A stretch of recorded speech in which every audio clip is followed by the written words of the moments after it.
Well, hello, and welcome to another edition of JC Lee MD Shrink Wrapped Book Reviews. I'm your host, Jonathan Jia Lee, a quadruple board certified child and adolescent psychiatrist and Chinese Canadian living and practicing here in sunny California.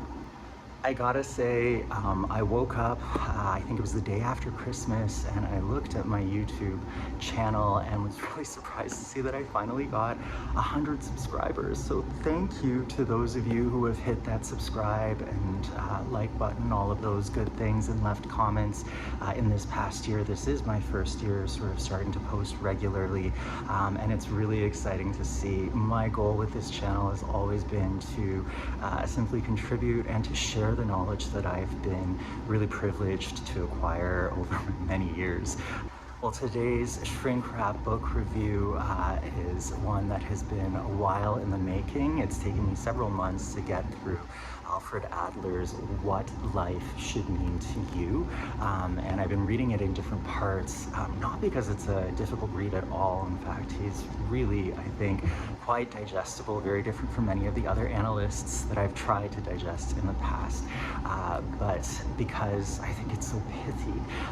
I gotta say, I wish I had some really great reason as to why I started looking into Alfred Adler, some academic reason, but the true reason is because I really like Ahn Hyo-Seop, who is a Korean, actor. You might know him from Business Proposal, and my biggest regret is not having been born looking like him.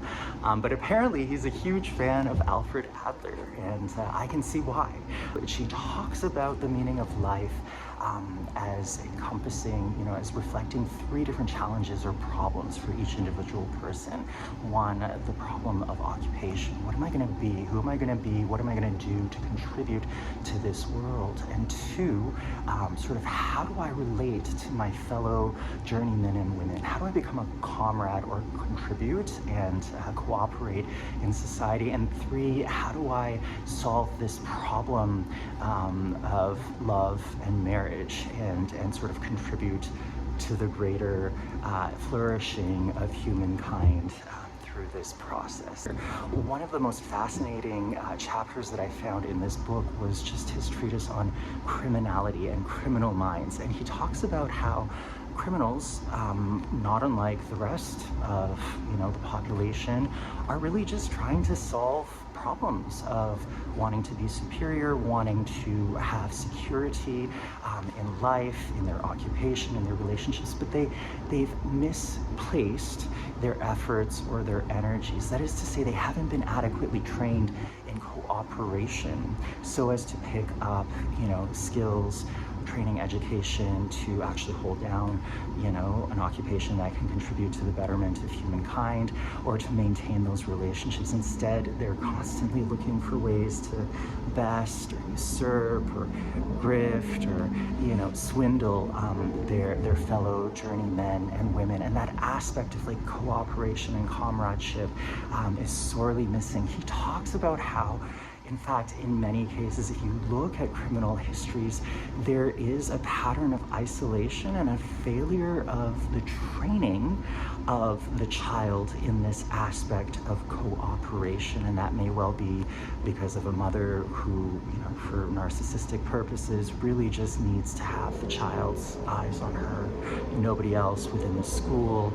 That is to say, if he goes to school or anyone else, or a child who has been repeatedly sort of isolated from the rest of society and pitted against other children in competition. And he talks about how we could actually address a lot of these potential pitfalls from a societal standpoint by educating parents.